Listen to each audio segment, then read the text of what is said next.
ओम शांति। आज 13 अप्रैल के बाबा की अव्यक्त मुरली है और अव्यक्त मुरली के महावाक्य थोड़े गहरे होते हैं।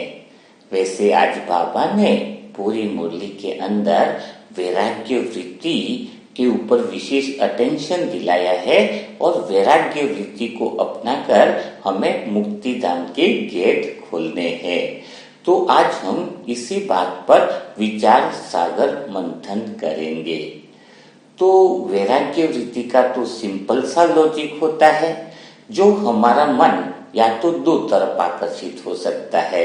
एक तो संसार की तरफ आकर्षित होगा तो संसार के बारे में सोचेगा, और अगर हमारा मन भगवान की तरफ आकर्षित होगा तो भगवान के बारे में सोचेगा। तो अब हमें करना क्या है, सिंपल तरीके के साथ कि हमारा मन भगवान की तरफ आकर्षित हो जाए, भगवान के बारे में ही चिंतन करें। तो क्या होगा, स्वतः ही बेहद की वैराग्य वृत्ति भी आ जाएगी और मन जो है वो सारे बंधनों से मुक्त हो जाएगा। लेकिन कहना तो आसान है, लेकिन प्रैक्टिकल में करना थोड़ा मुश्किल होता है। तो आज हम इसको प्रैक्टिकल कैसे करें, इसी के बारे में हम विचार सागर मंथन करेंगे। तो अब हमारा उद्देश्य क्या है कि मन जो है अपने स्वभाव के अनुसार अगर संसार की तरफ आकर्षित हो रहा है तो संसार के विषय सोच रहा है, तो अभी हमें करना क्या है, मन को भगवान की तरफ आकर्षित कर देना है, अर्थात मन की दिशा को बदल देना है। लेकिन जब हम प्रयास करते हैं मन की दिशा को बदलने के लिए, भगवान को याद करने के लिए, तो क्या होता है, मन पर बहुत सारी ऐसी चीजें या ऐसे दाग संसार के पड़े हुए रहते हैं, जिससे जैसे ही हम योग लगाने बैठते हैं, जैसे ही हम भगवान को याद करने के लिए बैठते हैं, भगवान के आकर्षण में खोने के लिए बैठते हैं, तो मन जो है वो उसके संसारी बातों को याद करने लग जाता है। तो आज हम देखेंगे कि अगर मन संसारी बातों को याद करने लग जाता है तो स्वाभाविक बात है कि भगवान की चाहते हुए भी हमें याद नहीं रहती है। तो फिर हम मन के अंदर से उन बातों को हटाएं कैसे, और मन से बातों को हटाने का अर्थ क्या है, जब हमारा मन ठीक होता है तो भगवान की अच्छे से याद करता है। और कोई बातें चल रही है, किसी ने हमें कुछ कह दिया, बातें कौन सी चलती है, ज्यादा से ज्यादा मन के अंदर विशेष जो बातें चलती है, परेशानी की बातें चलती हैं या दुख की बातें चलती है। क्योंकि मन का क्या है, किसी के प्रति अब आकर्षण नहीं बचा, लेकिन दुख के विचार आ जाते हैं, गिल्टी के विचार आ जाते हैं। तो वो विचार ऐसा होता है कि भगवान को याद नहीं करने देता है। तो 100 बात की एक बात यह निकलती है कि मन का मूड अगर खराब है तो हम अच्छे से चिंतन नहीं कर पाते हैं, भगवान की याद नहीं कर पाते हैं, यानी हम संसार से वैराग्य नहीं कर पाते हैं। तो हम मन को कैसे ठीक रखें, मन का मूड कैसे बनाए। कहते हैं ना, किसी भी चीज का कहीं जाना है तो क्या होना चाहिए, वहां बाहर निकल मूड भाई तुम अच्छा रखना है ना। कहीं पर भी जाते तो क्या कहते हैं, मूड खराब मत कर देना। तो भगवान के पास भी जाते हैं ना, तो खराब मूड वाला व्यक्ति भगवान के पास जा नहीं पाता है, खराब मूड वाला व्यक्ति परमात्मा मिलन बना नहीं सकता है।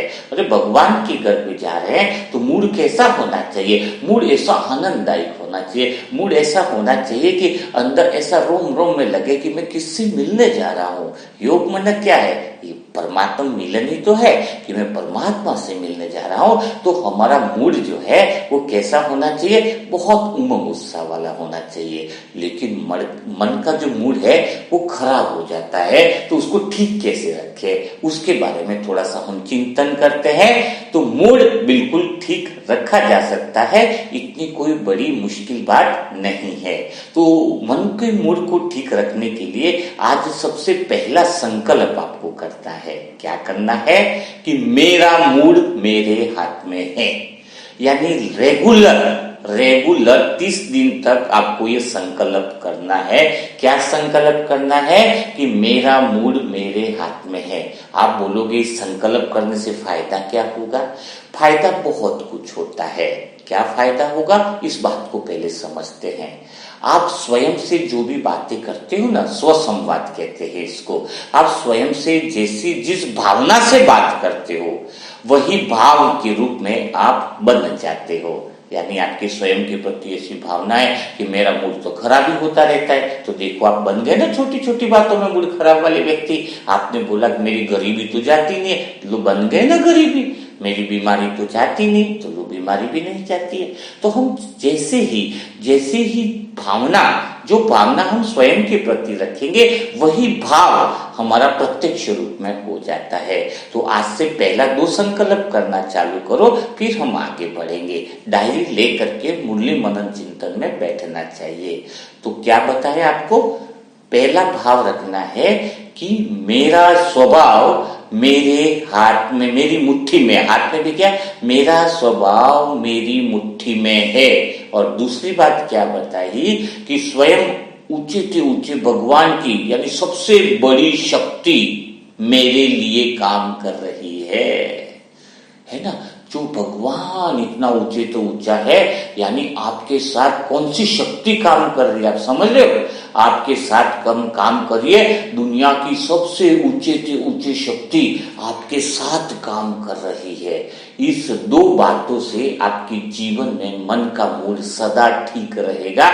ये 2 बातें सदा स्मृति में रखनी है। ठीक है, अब हम इसको आगे बढ़ाते हैं, जिससे हमारा मन का मूड कैसे ठीक रहे, ताकि हम भगवान से अच्छा योग लगा सके। तो वास्तव में मन का मूड खराब क्यों होता है, वो हम थोड़ा सा देखते, किन किन बातों से खराब होता है। ज्यादातर मन का मूड इसलिए खराब होता है, जैसे हमने देखा है कि किसी को हमने मिलने बुलाया, आया ही नहीं टाइम से, मूड खराब हो गया। कहीं पर फोन की घंटी बार बार बज रही है, मूड खराब हो गया। न चाहते बज रही है, तो कहीं पर हम किसी का दरवाजा खटखटा रहे, वो खोल ही नहीं रहा है दरवाजा, है ना।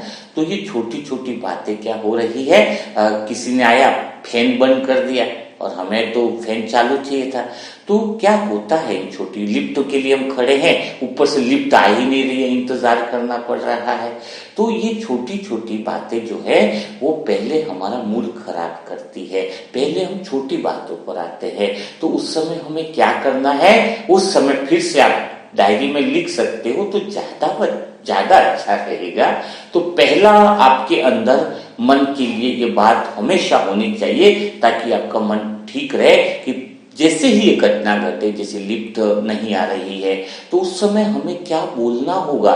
उस समय एक ही बात बोलना होगा कि क्या मैं इस परिस्थिति को, यानी इसको क्या मैं स्वीकार कर सकता हूँ। क्या बोलना है, एक ही बात बोलनी है अपने आप को। क्या बोलनी है कि क्या मैं इस परिस्थिति को स्वीकार कर सकता हूँ।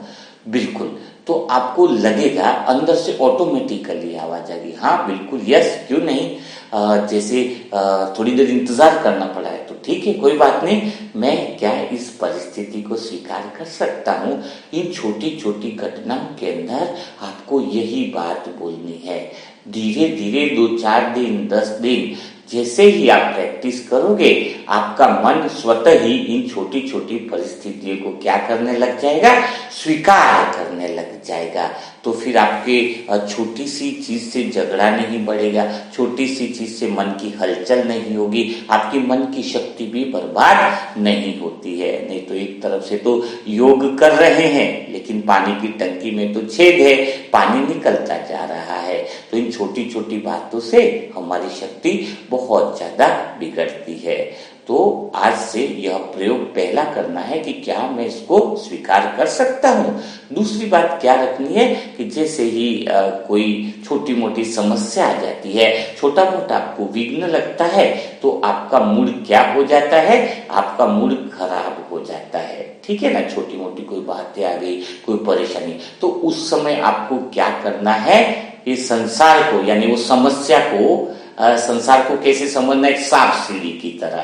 तो वो समस्या जो है सांप सीढ़ी, यानी यह भी हमें आगे बढ़ाने की सीढ़ी है। सांप सीढ़ी में होता है ना कि वो सीधा गोटिया के तो ऊपर बढ़ जाता है। तो जैसे ही कोई समस्या आ रही है, जैसे ही कोई घटना आई है, तो उसको भी क्या सोचो कि क्या है, ये मेरे लिए सांप सीढ़ी है। उस घटना में भी कुछ अच्छा या निकालने के लिए सोचना है। है ना। तो कोई भी परिस्थिति आ रही है तो आपको दूसरी चीज क्या किस तरीके से देखना है, यह तो साप सीढ़ी है, यानी मेरे को ये घटना जीवन में आगे बढ़ाने के लिए आई हुई है। यह दूसरी बात आपको बहुत प्यार से सुननी है। जैसे उदाहरण के लिए हमारा सेंटर है, बाबा का सेंटर है, तो रोज भिखारी मांगने के लिए आ जाता, रोज आ जाता, सब तरफ तो मांगता ही था, कोई 5 रुपया देता, कोई 10 देता, लेकिन सबसे मांगता था। सेंटर पे आ जाता तो सेंटर वाले दीजिए रोज परेशान, रोज मना करे तो भी आना उसका नहीं है, पूरी गली मोहल्ले में जाता। अब तो समस्या हुई नहीं, एंजॉय की बात बता रहा हूँ। तो मैंने उसको बैठा दिया अंदर, फिर मैंने कहा कि देख तुम क्या करता है। बोले मैं ज्यादा से ज्यादा करता हूँ, ज्यादा से ज्यादा मांगूंगा तो अच्छे से मिल जाएगा ना 2 पैसा। तो उसको मैंने बोला तेरे को एक ऐसी विधि बताता हूँ जिससे तेरे पास धन हमेशा के लिए आएगा। तो बोले क्या? बोले जो तूने इकट्ठा किया है उसमें से 10, 20, 30 रुपया ये जो भंडारी का डिब्बा है उसमें डाल दे। अब वो बोले ऐसा होता है? मैंने कहा ये तो भगवान का घर है, भगवान की कमाल है, 2-3 महीना करके देख क्या बात है। अब क्या हुआ कि तू 3 महीना करके देख, तेरा जीवन बदल जाएगा और बहुत मजा आएगा। बोले अगर ऐसी बात है तो ठीक है। उसको गुस्सा आया, 400 रुपया उसके पास इकट्ठा हुआ था चिल्लर, तो उसमें से क्या किया 100 रुपया डाल दिया उसने। और अब उसकी आदत बन गई, कभी 10 रुपया डाल रहा है, कभी 20 रुपया डाल रहा है। कपड़े उसके खराब है लेकिन उसका नियम बन गया। तो दीदी को पता ये तो खाली भंडारी में डालने आता है, ये भाई जी ने क्या किया, तो डालते डालते उसको वहां का वायुमंडल इतना शानदार लगा कि थोड़े से ड्रेस बदलने लग गया। फिर उसको दिमाग में आया कि नहीं है मुझे कुछ काम करना चाहिए, भगवान ने ऐसी बुद्धि दी। तो मतलब कुल मिलाकर के उसके जीवन में बहुत बड़ा परिवर्तन आ गया, क्योंकि वो रोज आने लग गया, इस बहाने अंदर भी घुसने लग गया वो वायुमंडल वो सुनना। तो कहने का अर्थ क्या है, अगर हम चिल्लाते भिखारी आया बाद में बार बार रोज आ जाता है तो ये नहीं होता है। कई सारी जो भी हमें समस्या दिखती है ना, हमें बहुत बड़ा आनंद आता है कि उसको हम सीढ़ी की तरह यूज करें, है ना। सीढ़ी यानी सीढ़ी क्या होती है, आगे बढ़ाने वाली होती है ना। तो इस बात को बहुत अटेंशन अगर हम रखते हैं तो हमारा मन क्या है, मन का मूड क्या है, बहुत अच्छा रहेगा। और थोड़ा हम आते हैं कि हमारा मन का मूड कब खराब होता है, तो जिससे हम अपने आप को कैसे ठीक कर सकते हैं। आपने देखा होगा कि कोई व्यक्ति आपकी निंदा कर देता है, कोई इंसान आपकी इज्जत नहीं करता है, कोई इंसान आपका 100 शब्दों में अगर एक बात कहें तो आपका वैल्यू नहीं करता है। जैसे और उदाहरण के द्वारा समझते हैं कि एक्चुअल में क्या होता है, शरीर की बीमारी होती है, इसको तो हम ठीक कर देते हैं, लेकिन मन में जो विचारों पे जो जख्म लगे हैं ना है, उसको अगर हम ठीक नहीं करेंगे तो परमात्मा की याद हमारी हो नहीं सकती है। क्यों? क्योंकि शरीर पे कोई जख्म होता है तो बार बार उसकी याद आती है ना। वैसे ही मन के अंदर हमारे विचारों के ऊपर क्या लगा होता है, विचारों पे जब जख्म लगे होते हैं तो हमारी याद भी उस पे हमेशा आती रहती है, उसी की स्मृति जो है वो हमारी बनी रहती है। तो हमें क्या करना होगा, हमें चेक करना होगा कि कौन से हमारे विचारों में से जख्म है जो हमें परेशान करते हैं। अगर जख्म दिख जाए तो उस पर पट्टी हम लगा देंगे। तो ज्यादातर देखने में आया है कि जब इंसान का कोई इंसल्ट कर देता है या इज्जत नहीं करता, वैल्यू नहीं करता है, तो वो विचार योग के अंदर बहुत ज्यादा परेशान करते हैं। उदाहरण के लिए अभी आप इसी समय आप सोचिए जरा, संकल्प कीजिए कि एक दो चेहरे सामने लाइए जो आपका वैल्यू नहीं करते हैं, आपका इज्जत नहीं करते हैं, तो वो जख्म हो गया आपके लिए। क्या हो गया? आपके विचारों पर जख्म हो गया। तो चलो आज हम इसकी मरहम पट्टी करते हैं। तो जैसे ही कोई इंसान आपकी इज्जत नहीं करता है, आपका वैल्यू नहीं करता है, तो उस समय आपको क्या सोचना है, अपने आप से क्या बातें कर दिए वो थोड़ा सा हम देखते हैं। उस जख्म पर मरहम पट्टी कैसे लगाते हैं, तो तुरंत अपने आप से बोलता है कि चलो कोई बात नहीं, वो मेरी वैल्यू नहीं करता है, लेकिन अपने आप से मैं पूछता हूं कि मैं स्वयं की कितनी वैल्यू करता हूं, मैं स्वयं की कितनी इज्जत करता हूं। अपने आप को देखें, चेक करें कि मैं स्वयं से कैसे बात करता हूं। क्या मैं स्वयं से अच्छे से बात करता हूं? तो पता चलेगा कि मेरी स्वयं की वैल्यू क्या है।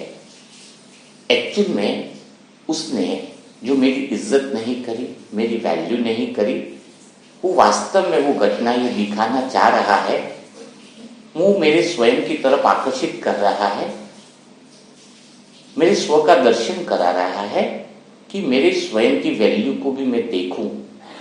जब हम स्वयं को देखेंगे तो पता चलेगा कि मेरे स्वयं की वैल्यू बहुत ऊंची है। स्वयं ऊंचे से ऊंचे भगवान की सर्वशक्तियां मेरे लिए काम करती है।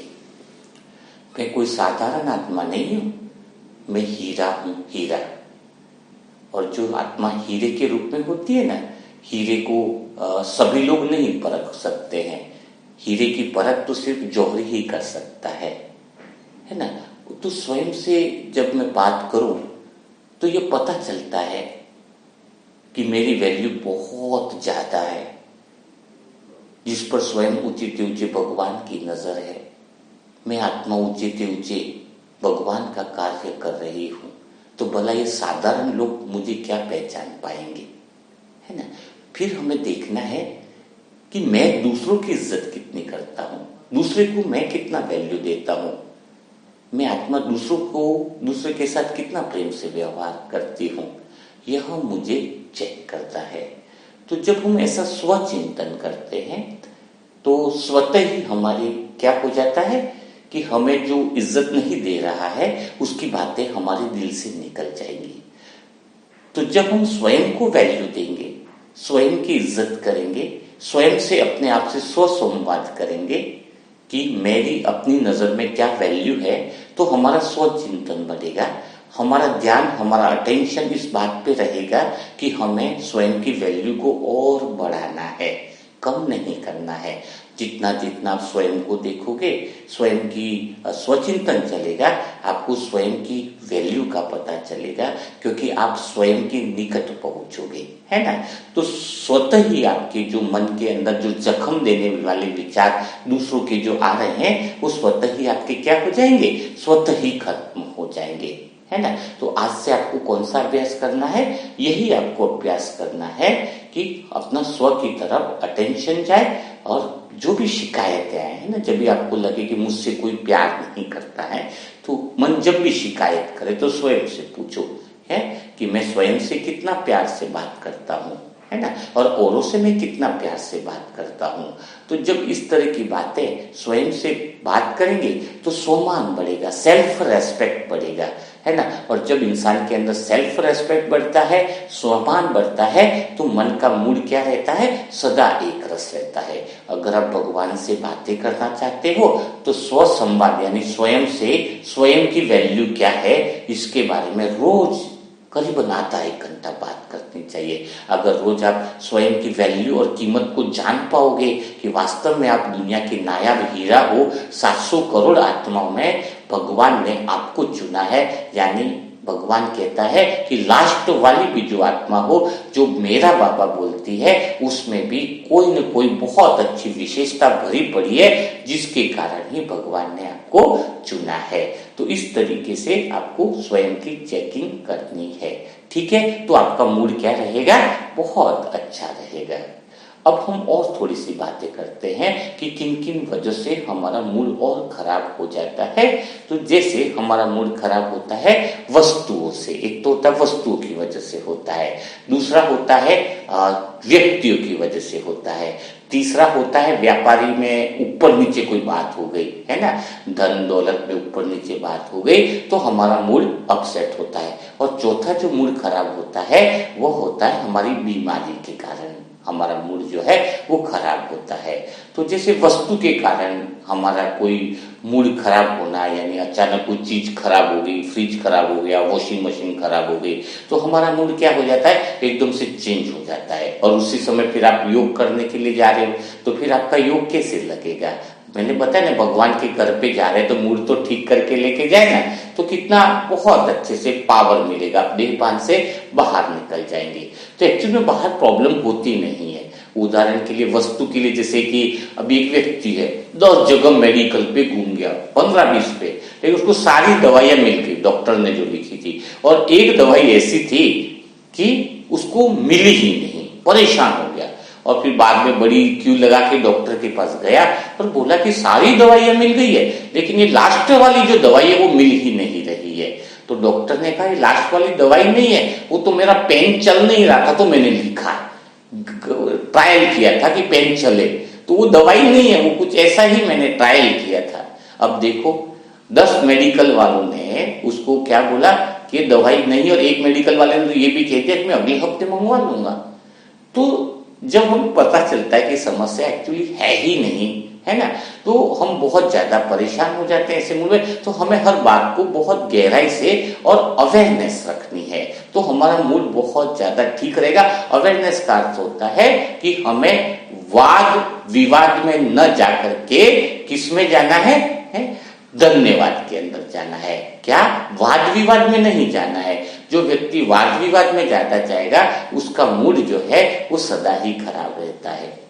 तो वाद विवाद में अर्थ क्या है? जैसे किसी ने आके आपको बोल दिया, पता है मैंने उड़ती हुई बिल्ली को देखा आज, तो आपको अंदर वाद विवाद में नहीं जाना। बिल्ली उड़ कैसे सकती है? आप भी बोल दो, मैं भी बोल देता हूँ, ठीक है मैंने भी 300 बिल्लियां सुबह ही देखी, अपने छत पर आकर बैठी थी। कोई आपको बोल रहा है कांग्रेस जीत रही है, कांग्रेस बढ़िया पार्टी, हाँ बहुत बढ़िया बात है। कोई आके बोले बीजेपी बढ़िया पार्टी, हाँ भाई बहुत बढ़िया बात है। तो हमें वाद और विवाद, है ना, तो वाद विवाद से दूर रहकर धन्यवाद में जाना है। हाँ भाई ठीक है, इट्स ओके, समझ में आया ना। तो जो वाद विवाद में जाएगा ना उसका मन का मूड बहुत ज्यादा खराब होने के चांसेस रहते हैं, क्योंकि वो अपनी बात को सत्य सिद्ध करने के अंदर जाता है। तो इस वाद और विवाद को छोड़कर धन्यवाद के अंदर रहना है, क्योंकि हम परमात्मा के बच्चे हैं। व्यर्थ बातों के अंदर सिद्ध करने के अंदर नहीं जाना है, व्यर्थ बातों के अंदर उलझन में नहीं जाना है। तो इस बात का बहुत ज्यादा क्या रखना है? अटेंशन रखना है। दूसरी बात, जब हमें व्यक्तियों से मूड जो खराब होता है तो एक्चुअल में क्या समझना है, जो व्यक्ति है इस दुनिया में वो हमारे लिए दुनिया का आईना है। ये जो संसार है ना वो हमारे लिए क्या है? दुनिया का आईना है। तो इस दुनिया का जो आईना है, संसार जो, वो हमारे बारे में बताता है एक्चुअल में। जैसे अगर आप कहते हो ना कि मुझे 3 लोग अच्छे नहीं लगते, इसका अर्थ क्या है कि ये लोग अच्छे नहीं लगते ना, तो वो लोगों के बारे में नहीं बता रहा है, वह आपके अंदर की बात को बता रहा है कि अभी तक यानी 3 लोग अच्छे नहीं लगते हैं, यानी आप पूरी तरीके से अच्छे नहीं बने हो, है ना। जब आप बोलोगे कि मेरे को जो है वो खाली 2 लोग ही अच्छे नहीं लगते, इसका मतलब आप बहुत अच्छा बनते जा रहे हो। लेकिन जिस दिन आपका मन यह कहने लग जाए कि मुझे पूरी दुनिया के लोग बहुत अच्छे लगते हैं, इसका मतलब आप पूरी तरीके से अच्छे बन गए हो। यानी जब आप दुनिया के बारे में कोई भी राय देते हो ना, वो वास्तव में दुनिया की राय नहीं है, वो राय आपकी स्वयं की है। अगर आपने कहा कि गली में 2 लोग बहुत खराब है, इसका मतलब वो 2 लोग खराब नहीं है, अभी आपकी नजर इतनी अच्छी नहीं बनी है, आपकी नजर में इतनी खराबी है जिसकी वजह से अभी भी आपको लोग खराब दिख रहे हैं। तो जिस दिन आपको लगे कि दुनिया के सारी आत्माएं अच्छी है, इसका मतलब समझ लेना कि आप पूरी तरीके से अच्छा बन गए हो। तो हमें काम कहाँ पे करता है, हमारे मूड में किस जगह पे हमें काम करना है? तो हमें काम करना है अपने स्वयं की कमियों पे चेक करने पर हमें काम करना है, स्वयं की वृत्तियों को चेक करके चेंज करने पर हमें काम करना है। और मन का मूड ठीक रहे उसके लिए हमें क्या करना होगा कि हमेशा कुछ नई नई बातें रमणीकता के साथ हमें स्मृति में लानी चाहिए। जैसे अभी याद तो करते ही हो आप कि मैं आत्मा कौन हूँ, अजर हूँ, अमर हूँ, अविनाशी हूँ। लेकिन मैं कैसे आत्मा को प्रयोग करता हूँ, बड़े हर रोज कुछ न कुछ रमणीक शब्द निकालता हूँ। तो आज जैसे मैंने निकाला कि मैं आत्मा कैसी हूँ, अमर हूँ, अकबर हूँ और एंथोनी हूँ। कौन सी हूँ? अमर, अकबर और एंथोनी हूं मैं आत्मा। अमर कैसे हूं? अमर यानी मुझ आत्मा का तो कोई विनाशी नहीं हो सकता है, मैं तो सदा के लिए हूं, मुझ आत्मा को तो कोई भी काल भी नहीं खा सकता, तो मैं आत्मा अमर हुई ना। दूसरा, मैं आत्मा अकबर हूं। अकबर का अर्थ होता है कि जिसकी कभी कब्र न खोदी जा सके। तो भला मुझ आत्मा की कभी कब्र खोदी जा सकती है क्या?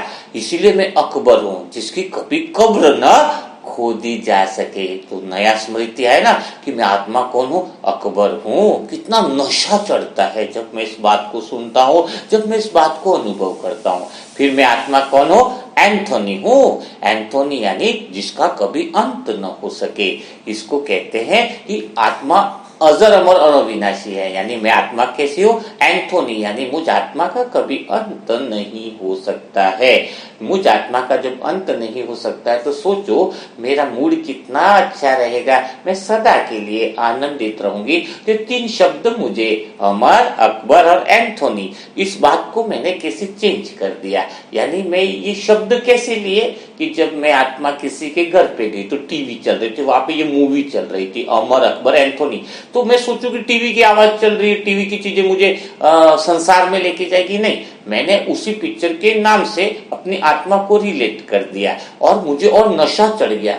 और वो जैसे मैं उनको बार बार पूछूंगी कौन सी मूवी है, अमर, अकबर, एंथोनी, मुझे जैसे वो पिक्चर का नाम बोल रहे और मुझे नशा चढ़ रहा है, क्योंकि वो मुझे आत्मा की पहचान, मेरी स्मृति को मुझे याद दिला रहे हैं। ये तो हो गई बाहर की बातें, अब हम थोड़ी अंदर की भी बातें देख लेते हैं जिसकी वजह से हमारा मूड खराब रहता है। तो अंदर कौन सी चीजें जिस पर हमें अटेंशन देना है, वह है हमारा, एक तो है विचार, दूसरा है फीलिंग, है ना, और तीसरा है मन की स्थिति। अगर ये तीनों चीजों के हम मालिक बन करके रहेंगे तो फिर हमारा मूड हमेशा के लिए अच्छा रहेगा। तो विचार, फीलिंग और मन की स्थिति, ये तीनों चीजें कैसे हमें हैंडल करें जिससे हमें मालिकपन का एहसास बना रहे, इसको थोड़ा बहुत हम एग्जाम्पल के द्वारा हम समझते हैं।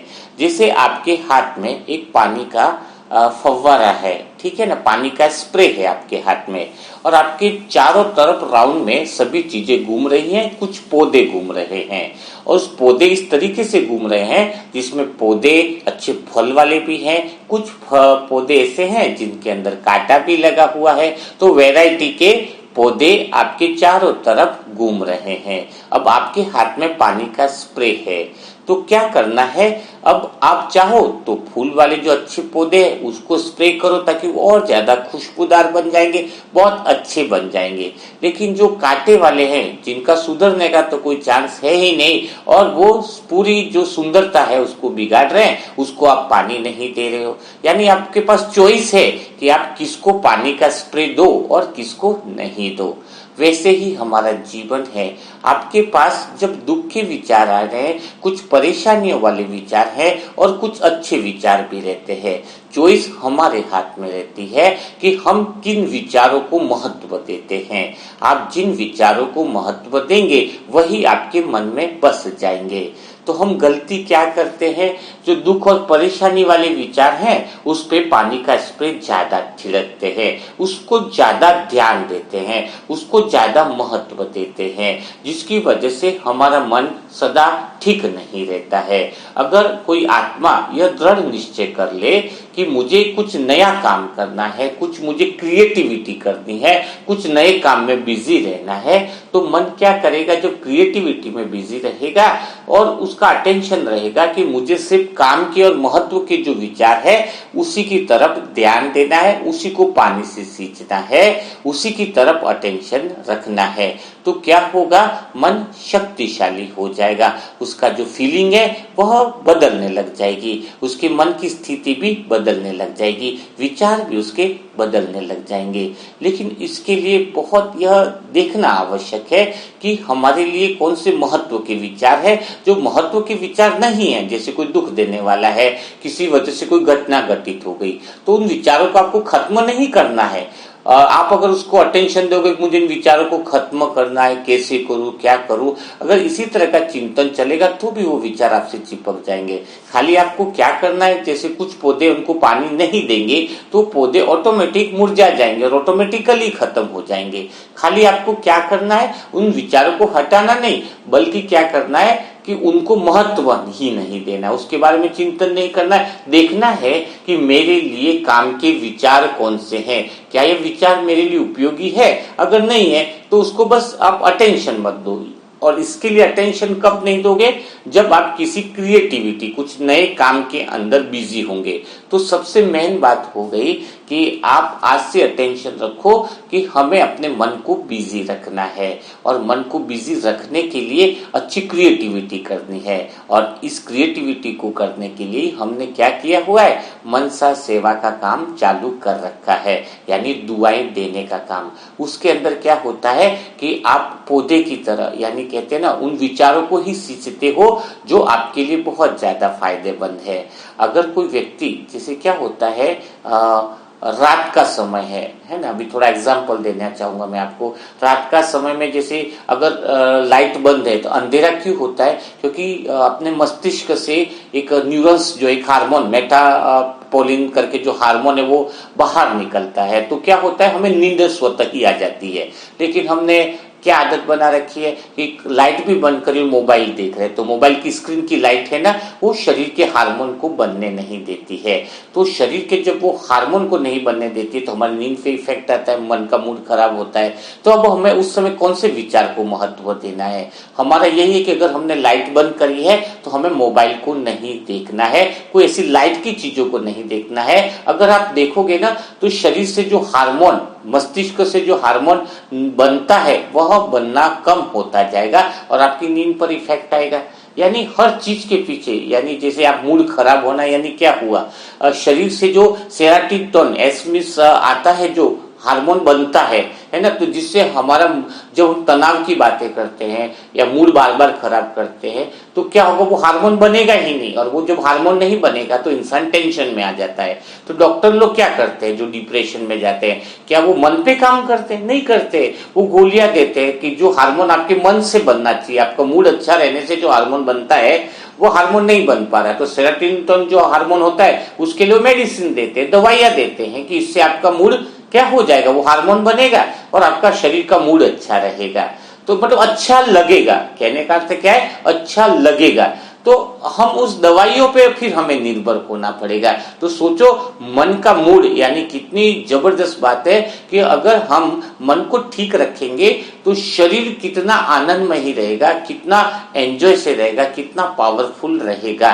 तो हमें ध्यान देना है, कुछ बातें जो है अटेंशन देनी चाहिए। हमारे पास चुनाव है कि हम उन बातों को महत्व न दे, जैसे कि हमने उदाहरण के लिए टीवी देख ली, न्यूज देख लिया, उसमें इधर उधर की खबरें सुन ली, तो आपको क्या होगा पता है, ऑटोमेटिकली शरीर में जो मूड ठीक करने वाला सेरोटोनिन जो हार्मोन है, तो वो बनेगा ही नहीं आपके लिए, और नेगेटिविटी क्रिएट होगी। आप चाह करके भी आप अच्छा फील कभी नहीं कर पाओगे। और आज डिप्रेशन का कारण ही क्या है, क्योंकि वो हार्मोन ही बनना अभी बंद हो गया है शरीर से, जो मूड को ठीक रखता है। तो समझो, क्योंकि मन के अंदर हम बहुत सारी ऐसी बातें भर रहे हैं जो हमारे न तो कुछ काम की है न कुछ फायदेमंद की है ना। अगर कोई चीज ऐसी ही अगर हम अपने मन के अंदर बढ़ते जाएंगे, व्यर्थ बातों को देखते जाएंगे, तो फिर हमारे मन की स्थिति जो है वो बहुत सही नहीं रहेगी। तो आज से हमें अटेंशन देना है कि हमें इन्हीं बातों को महत्व देना है, ऐसी आत्माओं का ही संग करना है जो सिर्फ किसके रहे, जो सिर्फ भगवान के बातों में हम लवलीन रहे। एक बार क्या हुआ कि एक व्यक्ति था, तो पैसे वाला था, लेकिन उसका बेटा बहुत बिगड़ा हुआ था। कॉलेज में उसकी बहुत बैड हैबिट थी। हमारे पास आया कि क्या करूं, उसको कॉलेज की बैड हैबिट है और हर बार के लिए पैसा भी मांगता है खर्चे के लिए। वैसे वो तो पैसे वाला था, लेकिन उसकी आदतें बिगड़ रही थी, तो पैसा मांगता है, क्या करूं, और मैं पैसा भी नहीं दे पाता हूँ, और दूंगा तो और खराब आदतें आएंगी। तो फिर उसको हमने क्या बोला कि अभी उसको ठीक करना है। उसको ये तो बोल नहीं सकते कि समझाने बैठेंगे तो उसका मन तो काम नहीं करेगा। तो उससे हमारी बात हुई, तो हमने उसको बहुत सजेशन दिया कि उसको एक काम करो, तुझे 50 रुपया मिलेगा एक्स्ट्रा, लेकिन तू क्या कर, सेंटर में जाकर के मुरली सुन के आ। एक मुरली सुनने का तुझे 50 रुपया मिलेगा डे का, ये बहुत अच्छी बात है। तो अब उसने क्या किया, प्रैक्टिकल अप्लाई करना होता है। बोले 50 रुपये मिलेगा, नहीं 70 रुपये मिलेगा तो मैं जाऊंगा, भले मैं मुरली सुन के आऊंगा, 1 घंटा तो सुन के आऊंगा। क्या होती है मुरली, ज्ञान भी नहीं लिया उस बच्चे ने। अब वो क्या गया कि जैसे सेंटर में गया तो मुरली सुना, अब उसको मुरली की तरफ ध्यान कुछ भी नहीं, और बस बैठता, बस आधा 1 घंटा बैठता और आ जाता। लगभग 25 से 30 दिन हो गए और उसको 70 रुपया मिले तो बहुत खुश हो जाता, बड़ा आनंद आ जाता। वो भले उसकी गलत हैबिट पे उड़ा देता, क्या करता पता नहीं, क्या खाना खा लेता, नाश्ता करता, अलग अलग चीजों का शौक था, लेकिन सुनने बराबर जाता। तो उसके पिताजी को लगा कम से कम अच्छा हो कि जाने तो लग गया, बहुत अच्छी बात है।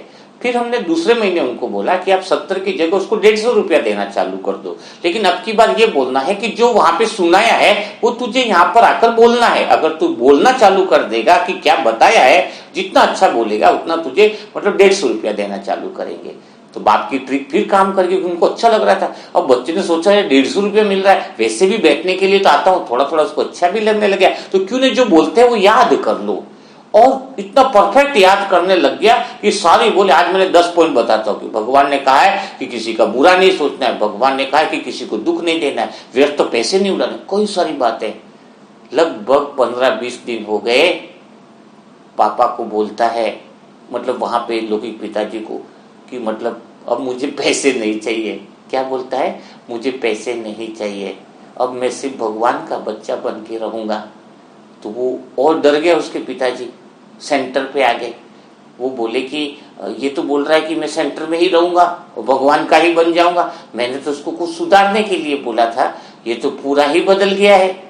तो दीदी ने कहा कि ये बच्चा अब तुम्हारा नहीं रहा, ये तो भगवान का हो गया है। उसके दिल में भगवान की न जाने कौन सी बात टच कर गई और वह भगवान की तरफ आकर्षित होने लग गया। यानी कहने का अर्थ है कि दुनिया की कोई ऐसी समस्या नहीं है जो समाधान न कर सके, उसको सीढ़ी बनाकर आगे बढ़ने का अवसर समझना चाहिए, बहुत आनंद आता है।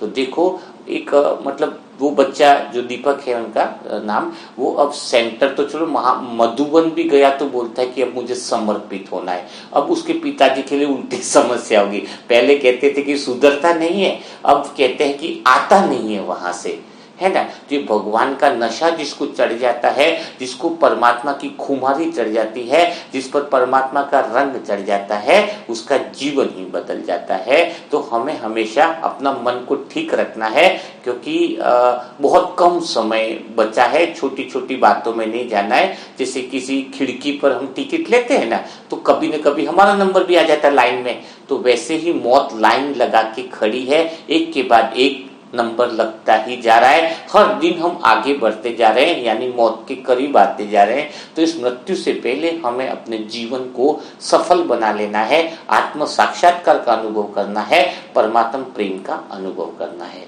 तो कल फिर हम मुलाकात करेंगे नए मुरली के मंथन के साथ। तब तक के लिए सभी भाई बहनों को ओम शांति, ओम शांति, ओम शांति।